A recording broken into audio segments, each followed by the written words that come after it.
I don't care for all this nonsense. Antiques. It's enough that you walk into an antique shop and look all around. Why do you have to buy them for your house? You cannot buy all of them anyhow. The antique shops, they offer all the antiquities that you can see. If one shop's not enough, you walk to the next door. And you see everything. Whenever you want to see them, you just go to the shop and look at them. And if it's not enough, you go to the auctions, where they sell more rarities. And you can see every antiques. And every antique piece he bought or he treasured, and he look at them and watch them. And then put them where his eyes will be. Yes, it's all right to have some pieces of them, right, for decoration.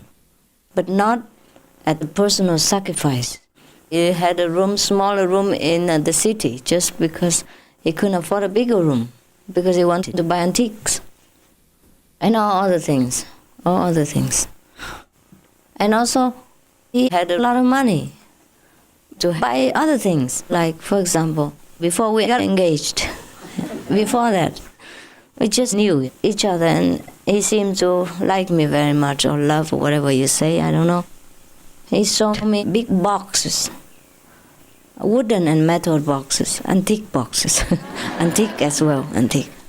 And inside, when he opened them, all the jewelry was antique jewelry. Beautiful, finely carved, belonged to his mother before. And he say, this is all yours.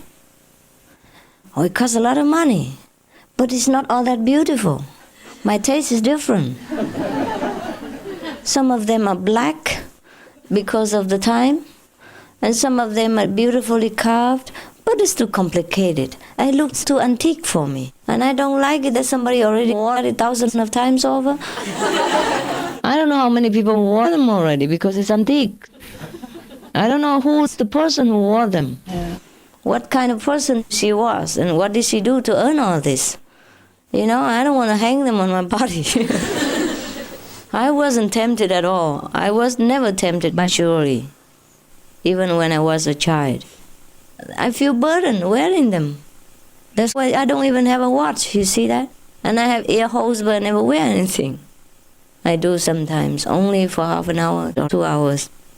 Then I come home and immediately tear them off, throw them out. These ear holes, because when I was young, everybody pierced their ears, you know.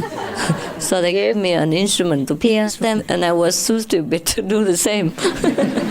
And I didn't know that I have a mark for all my life. But never mind, it shows that I'm feminine, at least. So just to remind you that I have not changed my sex after enlightenment, okay? Don't have illusions again, huh? Now, what else do we want to say? What else about the antique things? Yeah, so I was never for jewelry and things like that. You know, I love beautiful things, clean and nice, just enough. You know, no need for all these things. When I was young, we were at war. You know that. The war, and the Americans worked there, and everything was at war. So my mother used to worry, my parents used to worry that in case we got lost, separated from the parents, and I'd always have something to live on for a while. So she furnished me with earrings and some finger rings and neck rings, everything. A lot of things, you know, very thick gold and all that. And besides that, she showed me where our gold was. You know, she said, this is a gold box inside full of gold. In case something happened to the parents, I should know. And also on my body should be a lot of gold and all that, in case if something happened that we couldn't find our parents. Because I used to have to go out and study, far away from home. My parents were in the central, but I was sent to the capital to study. Therefore, and other places where there were better schools. So she always equipped me with all kinds of furniture, you know, body furniture, which was very shiny and heavy. And you know what I did with them? I always sold them. And invited the friends for dinner. So whenever I came back home again, because it was a long time until I got to go home to see my parents sometimes on vacation, maybe twice a year. Not often, huh? So I forgot that she will ask me, you know. I didn't think of the consequence, that she will notice that there's nothing on me. I forgot about it. Present living person. So I sold them all and I invite all the friends for dinner, coffee and things like that. I was very generous all the time. I'm used to generosity, even though it's not on my own money. On my mother's expense, I forgot that. When I was young, I could not know much, you see. Yes. No. I was very easy with the money because I didn't have much. Children. I'm not a child anymore. At that time, I was about over 10 years, teenagers. So that's the thing I did. And after I went home sometimes and I realized it now, what shall I tell her? Because she would ask. And she asked, and I immediately said, well, it's no longer there. It must be gone somewhere. Gone somewhere.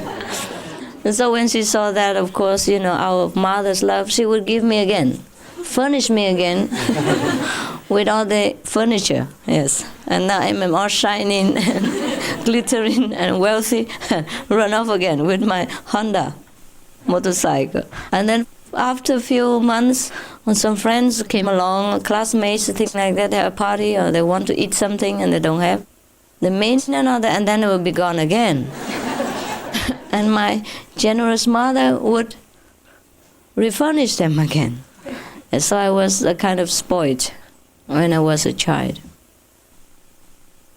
But even then I was spoiled, but I was diligent, somehow, by nature. I would try to work and help with the family things, family chores and things like that. And I washed my own clothes and ironed my own clothes, even though we had servants in the house. Everywhere we went, yeah? So that's what it is. Probably, I guess, the personality, huh? 个性的问题. Personality. It's not always the education. My mother was a good example for me. She worked very hard. And she was very frugal, yeah?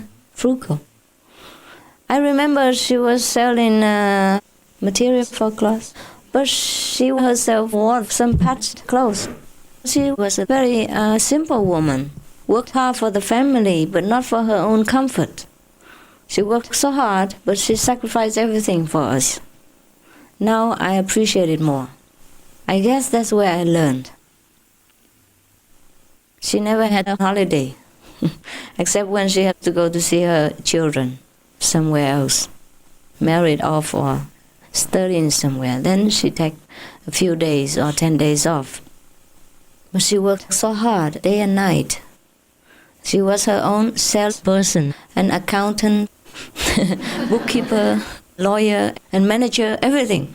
She does everything alone. A one-man business. My father earns money, but he spends more than he earns, so you know.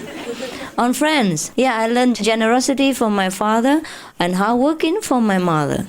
Yeah, that's what it is. Now I think about it. Oh, he was always over generous. Our house was always full of friends from him. Tea, coffee, and dinner, lunch, and all these kinds of things.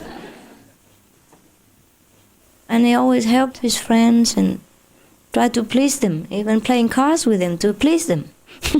At my mother's expense. And my mother, sometimes she cried because she didn't like that. It's okay to give them lunch, but not to play cards. She didn't like it. And some of the beautiful woman friends sometimes didn't want to leave. That's what hurt my mother also. It's not because of the generosity. It's a sharing of invisible property that she worried about. So I think she's a beautiful woman. Fantastic. No wonder she has such good experiences. Before she even knew that I am a so-called living Buddha, she already had inner experiences just by thinking of me. She saw one time I came home at night in her dream, and the house was full of light. My body was full of light too. So in the morning she woke up, she called the whole house and said, oh, she must have become Buddha. Because I saw her last night, full of light, coming home here and blessed me and all this, and I felt so wonderful this morning and blah, blah, blah. So everybody bowed to the chair that I used to sit in. That was before she even knew where I am, you understand? I hardly communicated. I didn't know how to write this kind of family letter. What can you write? How are you? I cannot say I miss you because it's gone now. I mean, I got over the missing period. I used to miss them when I was first separated from them, but after some time you get used to it. And I couldn't say I miss you anymore. It's a lie.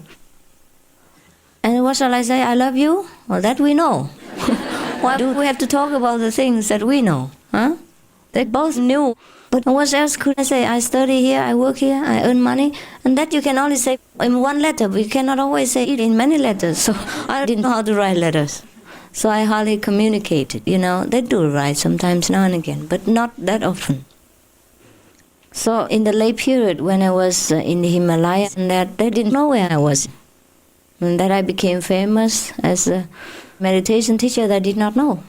No one of my relatives knew. And how she saw me coming home, that's from her own virtues, not from me. That's why only recently, last year, that my relatives here in America got to know about me. And not from me, it's from their friends. And then they telephoned me and said, "Oh, sister, you have become Buddha, really? Why didn't you tell us?" Yes, things like that, yeah. Our cousins, and they only knew last year. And my niece and nephew just saw me yesterday, after 25 years. And all of them hadn't seen me for 25 years. And I haven't seen my parents also for as long. So it's not because I told them about me that she saw me. It was because of her virtues. My mother was a virtuous person. She's very faithful to my father. Even though my father was a little bit glamorous. I knew her, she was never astray. She was always very virtuous, very faithful, and sacrificed for the family all her life. I guess that's what earns her the vision, you see, that she has seen in her dream. And now she sees me every day, she said in her letter. And she wrote poetry to me. And I couldn't believe it was my mother because she never wrote poetry before. And it's so beautiful.